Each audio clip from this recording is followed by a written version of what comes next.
Good morning, and welcome to the Forest of Arden, or as we like to call it, the Community Church of Chapel Hill, Unitarian Universalist. My name is Alexa Adamo Valverde, and I'm a member of the Worship Associate Ministry here at the church. Our minister is the Reverend Thom Belote. I especially want to welcome any visitors or newcomers to our church and to call your attention to the special note for you, welcome guests and newcomers, on the back side of the order of service. I would also like to welcome those of you attending online and note that hymn lyrics and all the elements of service will be displayed on the live stream screen. For the complete order of service, including weekly announcements, schedule, and upcoming events, the link to the PDF is in this morning's church email and on the church's webpage. Whoever you are, whomever you love, however you arrived at this beloved place, you are welcome here. I'd like to call your attention to a few announcements. In October, in response to guidance from public health officials, we shifted our masking policy. Masks are still required in the sanctuary and in religious ed on Sundays. However, the indoor community room where the Sunday social is held is mask optional space. Eating and drinking indoors during the Sunday social is permitted, and coffee service is available outside in the breezeway, so people will be able to drink beverages either indoors or outdoors. Thank you for all you are doing to continue to make our congregation welcoming to those with fragile health and compromised immunity. Our Sunday socials are hosted by Rachel Rose and the Welcoming Ministry. The in-person Sunday socials are held immediately following each service in the Cass Courtyard, beginning at 10:30 and 12:15. The online Sunday social will be held at 1 p.m., and the Zoom link can be found in the weekly announcements and in the Sunday morning email. And finally, if you haven't done so already, please turn off all cell phones to maintain a worshipful experience. And now we will have a Share the Plate about gifts for foster children from Demia Wright.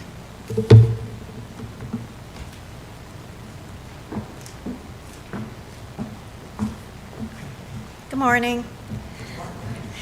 I'm Demia Wright, a member of the youth ministry team. The holiday season is upon us. It is a time of heartfelt traditions. One important tradition we have in our congregation is the annual Share the Plate offering for holiday gifts for foster children in our community.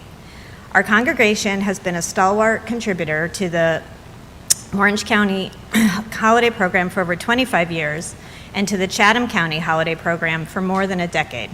Funds go to the Department of Social Services in each county. Foster children are children in our community who are truly in the midst of the devastating crisis of having lost their families for now or maybe forever, under circumstances that we don't want to imagine. And they are often fostered by families who don't have many resources. The Holiday Gift Program allows the wider community to help bring some holiday cheer to children who are in very reduced circumstances. Our congregation has always given generously. We have such gratitude for our own fortunate circumstances, and even more gratitude for the children in our lives that we have the honor to care for. Let us pass that love and abundance on, out beyond our walls, to our young neighbors who need our support. There are many ways to contribute. All cash collected in today's donations will go towards this Share the Plate. For checks, please note STP Foster Kids in the memo line. And for online donations, use the QR code in the program or click on Donate Now under the quick links on the Community Church homepage. And thank you for your generous and ongoing support.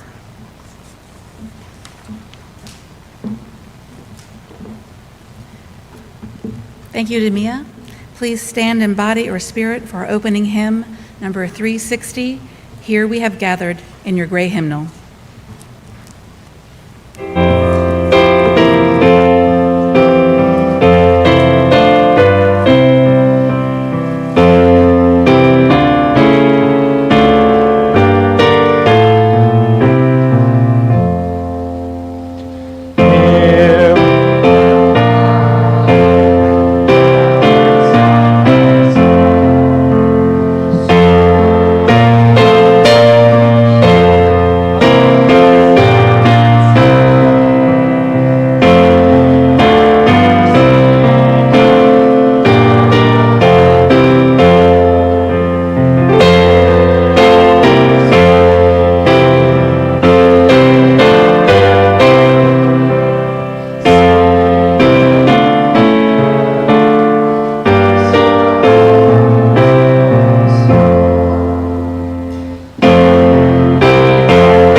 This morning's worship service is on the theme of abundance.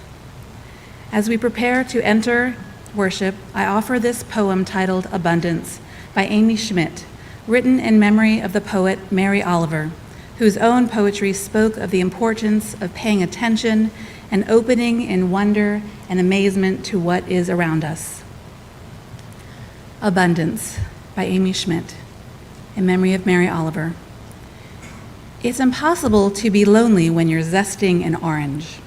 Scrape the soft rind once, and the whole room fills with fruit. Look around. You have more than enough. Always have. You just didn't notice until now. You will find the words for our chalice lighting in your order of service. If you wish to do so, please join me in reading them. To love life is to notice the wonders that abound, and to notice the wonders that abound is to be grounded here and now. And to be grounded here and now is the beginning of finding love for this life today. Let us ground ourselves in this instant in the worship of all things good and right.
The moon belongs to everyone.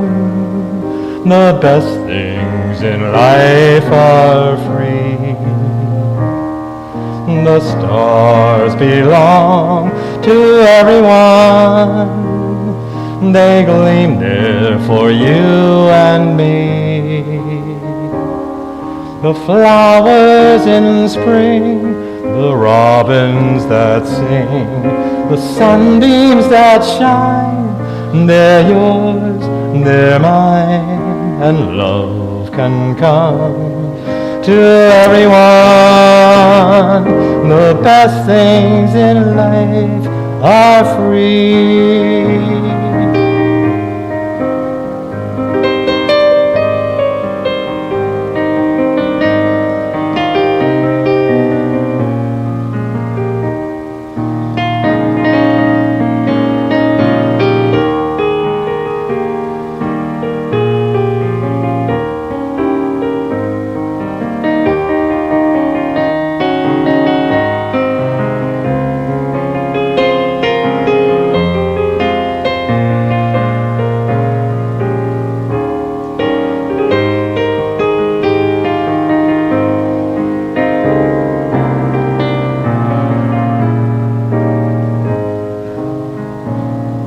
The moon belongs to everyone.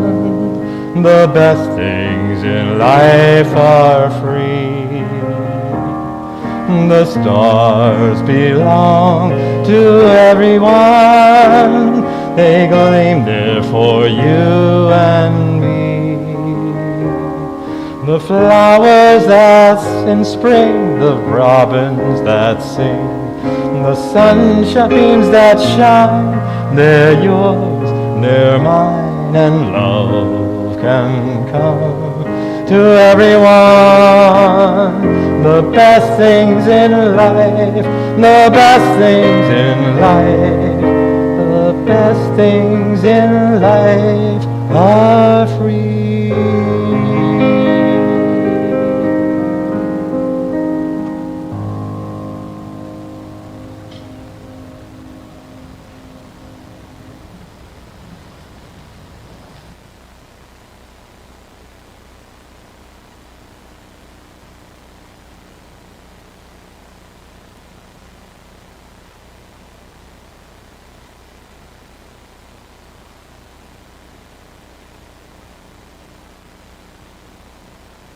So before we do Joys and Sorrows this morning, I want to just say a couple words of explanation about a couple of things that are different than they normally are this morning.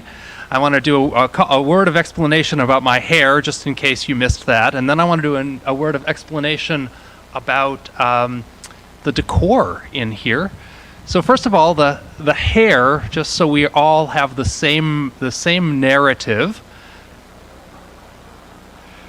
Back in 2020, when our congregation was involved in UU the Vote, there was this big drive to get callers for Get Out the Vote for the 2020 election, and our church pledged a number of callers, and there was a challenge that if we reached that number, if we reached that high number of thousands of calls made, that Marion would dye her hair a color as voted on by the callers. And so we reached that goal, and Marion dyed her hair purple.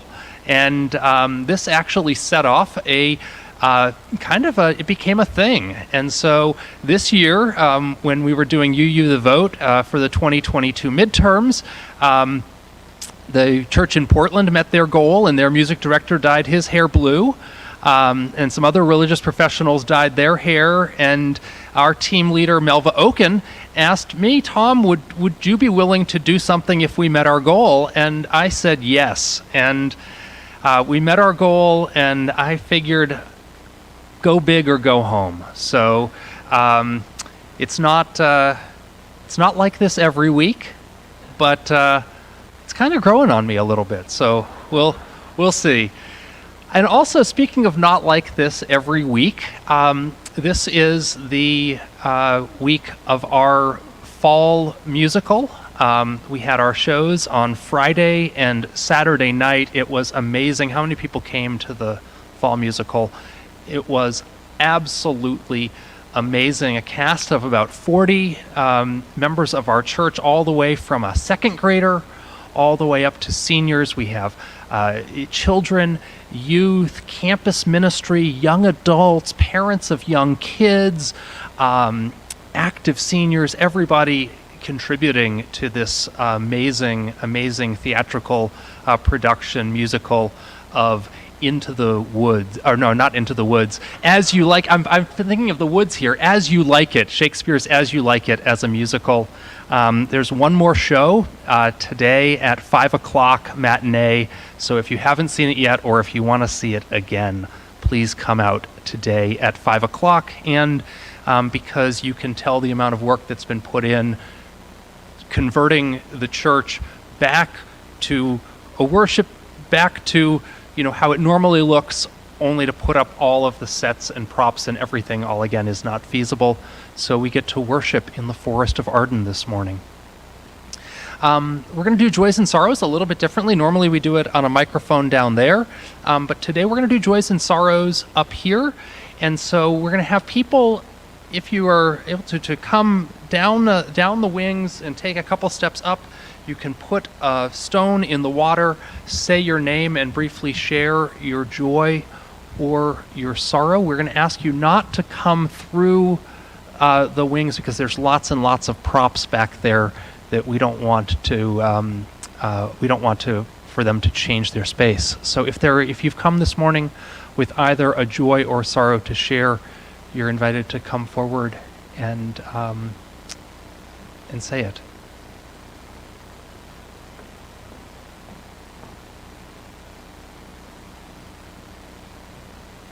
I place 2 joys of sorrow, one for my brother-in-law who died on October 5th, and the other for my stepfather-in-law who died on October 31st.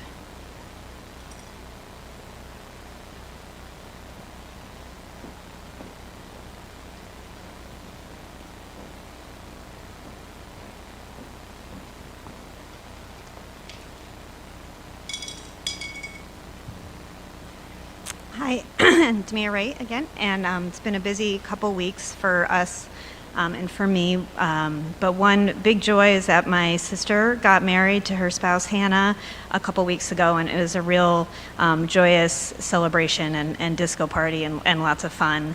And tomorrow I start a new job, which I'm really excited about. I'll be working for CDC remotely.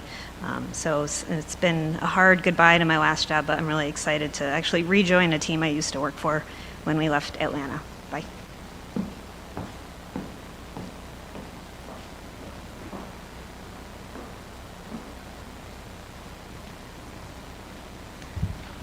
Paige Smith, and I wanted to share the sad news of the unexpected death of my doctoral mentor and advisor, Joanne Earp. She was a professor at UNC in health behavior for her career, became chair of the department, and was a great researcher in breast cancer. She was a lifelong survivor, not a lifelong, but a long-term survivor of ovarian cancer, but she died of a heart attack. She was the wife of Shelley Earp, who is the head of the UNC Cancer Center. She was not only my mentor, but mentor to hundreds of us. So fortunate to have her in our life. And when she retired from UNC, they threw a big retirement party for her at the Alumni Center, and it was so festive it garnered its own name of Earp Fest. And she will really be missed and live on in our hearts.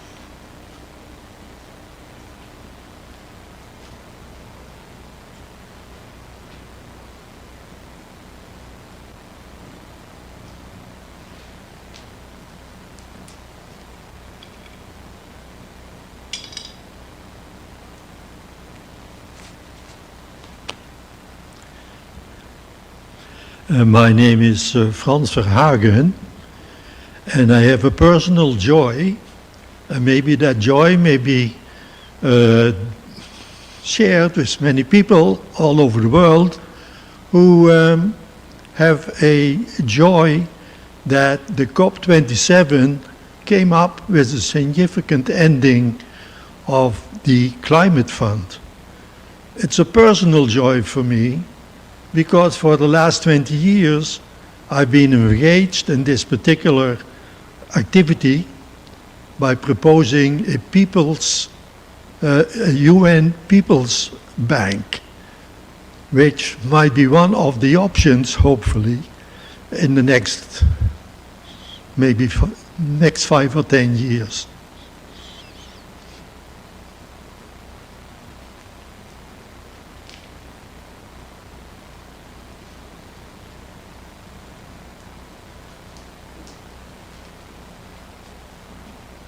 Hello. I'm sorry.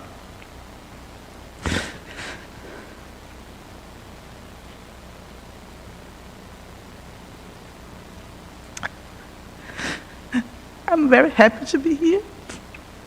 It's been 2 months that I moved from Brazil, and I'm just so happy. I'm so thankful for all my family, and everybody here helps me a lot. It was very difficult, very hard. Sometimes it is, but it's so comforting. I don't know if this is the word, to be welcome. And I really want to say thank you for all of you, especially my family. Nancy and Dave, they're like angels who help us all the time with all the details.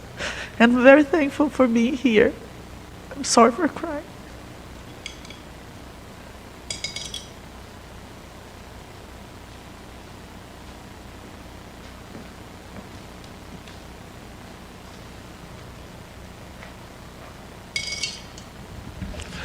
A final stone is placed, as it is each week, for all those joys and sorrows that we hold in our hearts that were not spoken. Invite Alexa to lead us in prayer and meditation. Please join in a time of meditation.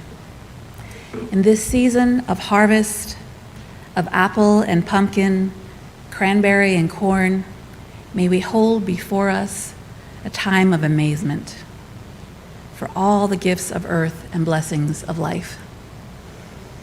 In this season of thanksgiving, may we cultivate gratitude thankful for the blessings of friendships, of family, and of community.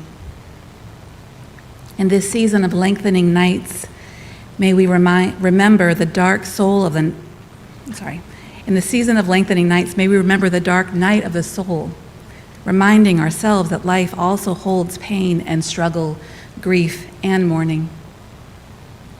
In this season of coldness returning, of cool, crisp afternoons, and morning and evening chill, may we turn to warmth, the warm embrace of community, the love that sustains, and the hope that emboldens our living. Let us connect these meditations with the prayers of our own hearts as we hold a time for silent meditation. Amen.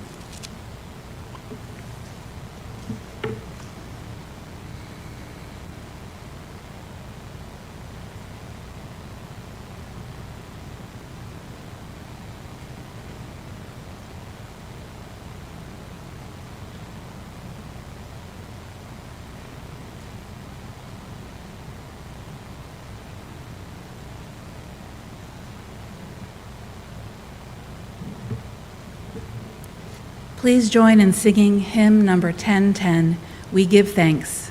We will sing the verse that is in the hymnal as well as 2 additional verses written by Eric Leith. All of the words are available in the order of service.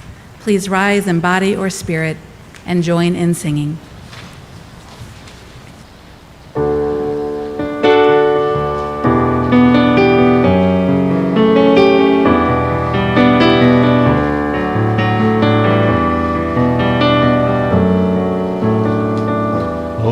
Give thanks for this precious day, for those gathered here and those far away, for the time we share and the love and care. Oh, we give thanks for this precious day. Oh, we give thanks for this sacred space. When both joys and challenges we face, may this holy place inspire us to grace. Oh, we give thanks for this sacred space. Oh, we give thanks for this troubled year, for those far away and the loved ones near. And through our dread, may our faith instead allow us to give thanks for the year ahead.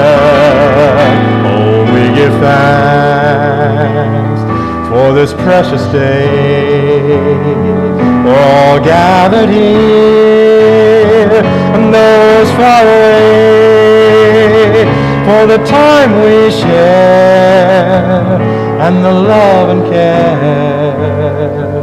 Oh, we give thanks for this precious day. Oh, we give thanks for this precious day.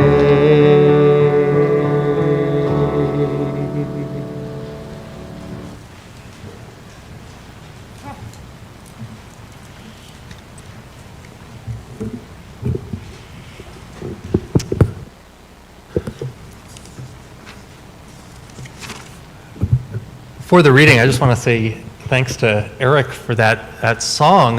Eric composed those words for a service that we led together. I think it was the service in between Christmas and New Year's in 2020. So in the midst of the pandemic, we filmed a service on a Sunday morning inside the construction zone of the new building that was being built, like studs, and there was plastic sheeting over the spaces that would become the windows. And I think when we filmed, it was about 36 degrees in there, and Eric wrote those words for that service. The reading this morning is by Forest Church, a Unitarian Universalist minister, now deceased, who was a prolific writer and was the minister of the All Souls Unitarian Universalist Church in New York. Forest Church writes, "Who is the most famous liberal of all time? It simply has to be God. No one is more generous, bounteous, or misunderstood. Not to mention profligate. Take a look at creation. God is a lavish and indiscriminate host. There's too much of everything. Creatures, cultures, languages, stars, more galaxies than we can count, more asteroids in the heavens than grains of sand on earth. Talk about self-indulgence. In the ark itself, if you were to take the story literally, there must have been 1 million pairs of insects. We may not like it, but that's the way it is. Every word I can conjure for God is a synonym for liberal. God is munificent and open-handed. The creation is exuberant, lavish, even prodigal. As the ground of our being, God is ample and plenteous. As healer and comforter, God is charitable and benevolent. As our Redeemer, God is generous and forgiving. Images such as these spring from every page of creation's text. They also characterize the spirit, if not always the letter, of the Bible, which teaches that God is love. And though experience and observation lead me to describe God as liberal, liberal is not a big enough word for God. God is more, much more generous and neighborly, far more imprudent than the wildest liberal on your block. Most revealing of all, God's gift to us is beyond anything we deserve or could possibly have expected. The gift of life.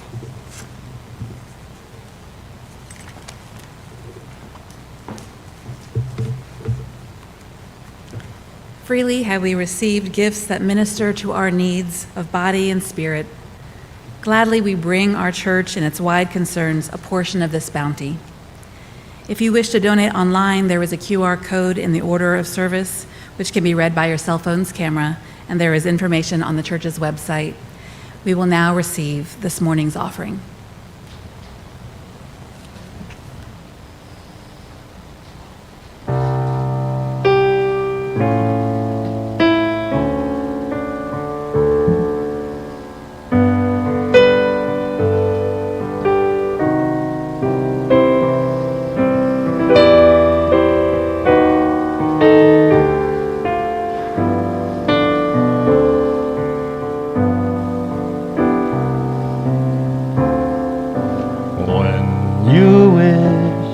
Upon a star makes no difference who you are. Anything your heart desires will come to you. If your heart is in your dreams, no request is too extreme. When you wish upon a star, as dreamers do, fate is kind. She brings to those who love the sweet fulfillment of their secret longing.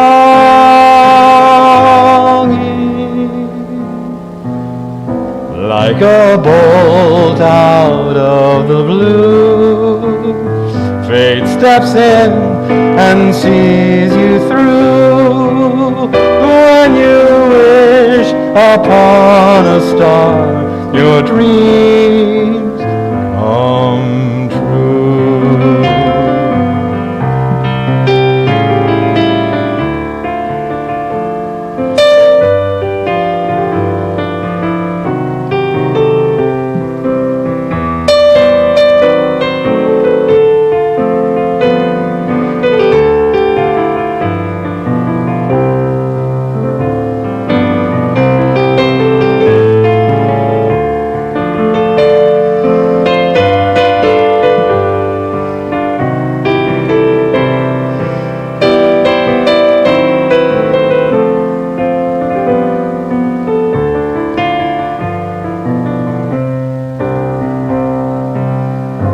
Fate is kind.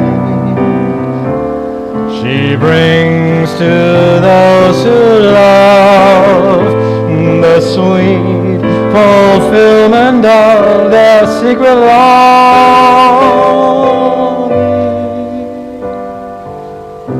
Like a bolt out of the blue, fate steps in to see you through. When you wish upon a star, your dreams come true.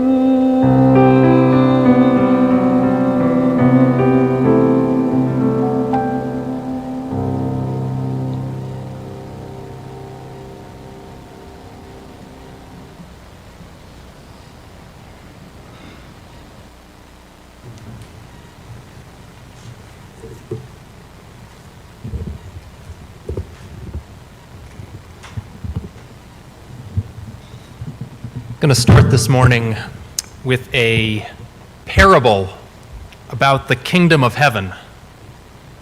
An unusual parable, kind of a silly parable. So a couple months ago, I was at the church for a meeting on a Saturday morning. It was the Saturday of a UNC home football game. And on those days, whenever we can, we sell parking to the community, $10 a vehicle, to benefit our youth program. As I was wrapping up my meeting, I came out to the parking lot and found that signs were being put out that said we would not be selling UNC football parking that day because the volunteers who were supposed to run parking had to cancel because of COVID. Just then, a big truck pulled in filled with would-be tailgating football fans in search of parking, and I opened my big mouth. It was a beautiful September day. Beautiful. It was 3 hours until kickoff. I had 3 hours of work left to do on my sermon for the next day. My computer had a full battery. Sure, I will write my sermon while sitting in a chair at the edge of our parking lot selling parking for UNC football. And that's what happened. Now, here's what happens when a minister sells parking. A little later, a tiny beat-up sedan with 6 students, somehow 6 students inside this tiny beat-up sedan, pulls up. They roll down their windows. None of us have any cash. Sure, you can park here. Pull in. Another car pulls up. I buy parking from the church during the week, but I don't have any cash today. Can I park? Sure, you can park. Grace abounds. And then there's the truck that pulls up, and the driver just hands me a wad of cash. The money goes to your youth program, right? It's all yours. Another parker, here's a 20. Keep the change. And another, the same. And just as I'm wrapping up the day, having sold all the spaces that were allotted to be sold, a few minutes away from kickoff, a big pickup truck pulls in. I mean, we're talking like monster truck wheels size. And they're Notre Dame fans. And they are completely flustered, desperate for a parking space. We have no idea where to do. Oh my goodness, you can't be closing the lot. And I look at them and I say, of course, we can fit another car in the lot. Just hold on a second, I'll pull out and you can take my space. The last shall be first. It's a very silly story for beginning a sermon, but it's actually a story about the kingdom of heaven. Don't believe me? Go check out the parable of the workers in the vineyard in the Gospel of Matthew. It is told a little bit the same way. And it's also a story, I think, that helps us to think about abundance. As Unitarian Universalists, we're part of a liberal religious tradition. And when we talk about liberal religion, I think of liberal as having two meanings. The first meaning of liberal is free. Liberal, the same root as liberty, liberate, Liberace? Just checking to see if you're paying attention. I don't know about Liberace, but that's liber, the same meaning, free. Liberal religion is free religion, free to explore different texts and diverse practices, free to challenge authority and tradition, free to search, free to improvise, free to dissent, free to evolve. Our approach to religion insists on free inquiry and freedom of thought. But liberal also has a second meaning, which is generous. Liberal is a synonym for generous. And that's the definition at the heart of my message this morning. You can think of it this way. Imagine you're cooking a meal and the recipe says, season liberally. That means you're going to put a generous amount of spice in the dish, right? Or someone offers to fill up your glass and fills it all the way up to the brim. You might remark, that's a liberal pour. That's a generous pour. Liberal religion is free religion, but even more than that, liberal religion is generous religion. We find in our history that image of the divine, a God who is, in Forrest Church's words, open-handed, lavish, and extravagant. Our Universalist forebears could not imagine a God who would hang a no vacancy sign on the gates of heaven. They saw generosity as at the heart of what God is all about, and they saw abundance in the world all around us. This dates all the way back to the Christian origins of our tradition. Jesus' miracles. Think fishes and loaves, think water to wine. Jesus' miracles are abundance miracles. In Jesus' parables, the workers in the vineyard, the prodigal son, the parable of the talents, Jesus' parables are abundance parables. And beyond the biblical tradition, if you are like me, you may see the world as overflowing with things that are wonderful and interesting and amazing. To be alive is to be a finite being in a world that is, by all measures, infinite. There are more books that I would like to read than I will ever be able to read. There are more places I'd like to go than I will ever be able to go. There are more things to experience than I will ever experience.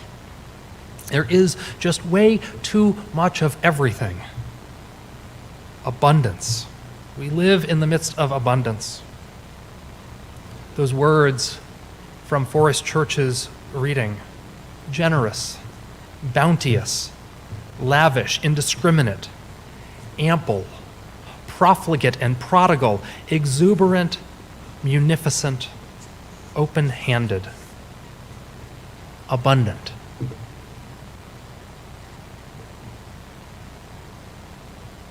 But now, if it's okay with you, I want to problematize the idea of abundance. I mean, can't you look at the world and draw the opposite conclusions? Take last Sunday. Last Sunday, we did a share the plate for holiday meals. Our morning collection went so that families in our wider community are able to get a meal on Thanksgiving. Take this Sunday. Today we're doing a Share the Plate for holiday gifts for foster children, so that children in our community who would otherwise go without are able to get presents for the holidays. Take the giving tree out in the Commons as part of the greening coming up on December 3rd. We're creating care packages for the women at the Home Start shelter here in town. On one hand, this is amazing generosity, helping to spread that abundance in our community. Holiday meals, gifts for foster children, care packages for the unhoused. This is our church living out its vision of abundance. But it also challenges our idea of an abundant universe, right?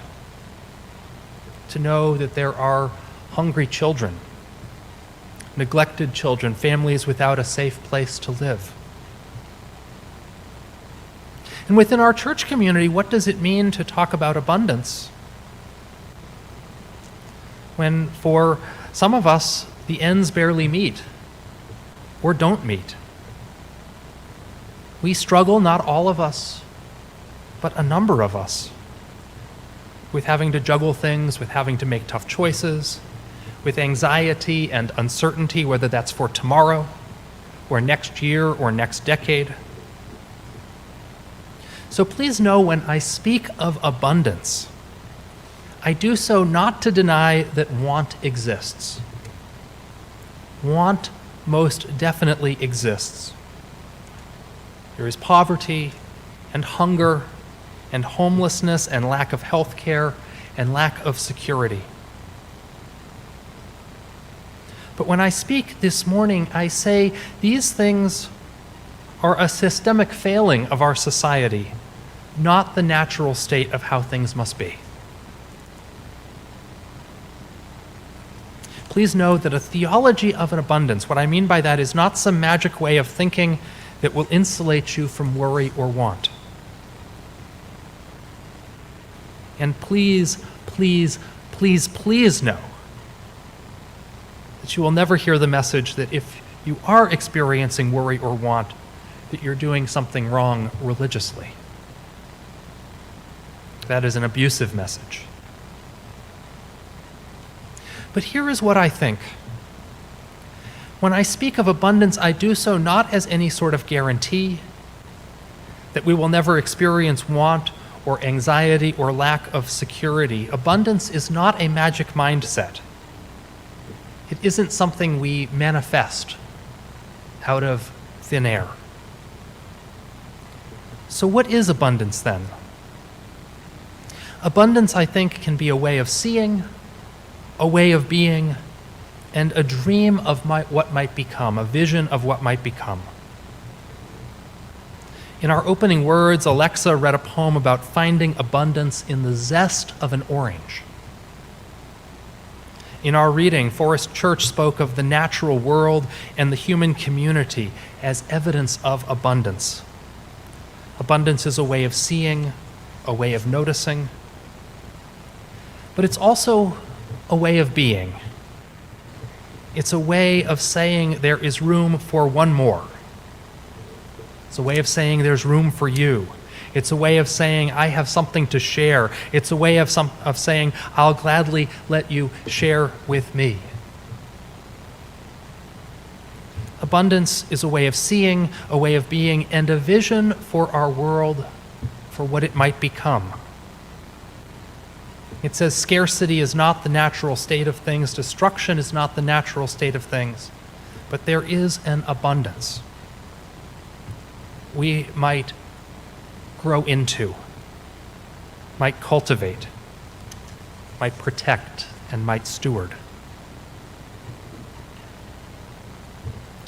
Following the service today, and I'm so glad that I get to announce this, we are going to do our annual church kind of embrace of abundance. During the service this morning, it's the tradition going back 30 years that or more than 30 years, to the mid-'80s, that on the Sunday before Thanksgiving, the children of the church cook pumpkin pies during the service. And so they will be ready for us when we depart from this place as kind of a lived practice of that abundance.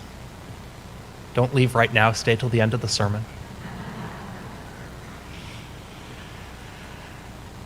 In conclusion, I want to end with a poem or a prayer or a blessing about abundance written by Jan Richardson.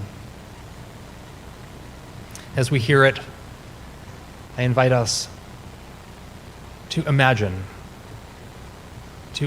living into this way of being.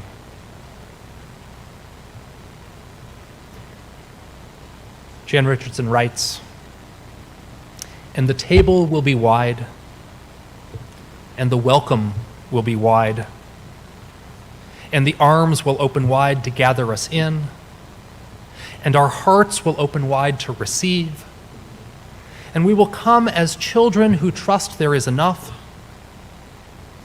and we will open our hands to the feast without shame, and we will turn toward each other without fear, and we will give up our appetite for despair, and we will taste and know delight, and we will become bread for a hungering world, and we will become drink for those who thirst. And the blessed will become the blessing, and everywhere there will be the feast."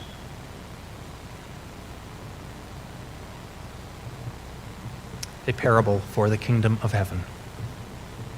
Amen, and blessed be. Let us join in our closing hymn of the morning, number 355. We lift our hearts in thanks, and I invite you to rise in body or in spirit and sing out. Get yourself nice and hungry before the pumpkin pie.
The words for extinguishing the chalice are in your order of service. Please join me in saying them if you wish to do so. We extinguish this flame, but not the light of truth, the warmth of community, or the fire of commitment. These we carry in our hearts until we are together again. Before we sing Shalom, let's take a moment to give thanks to Eric Leith and others who made this morning's service so special.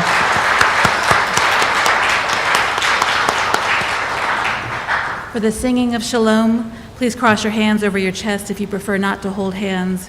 If you are comfortable holding hands with those around you, indicate by holding your hands out to your sides.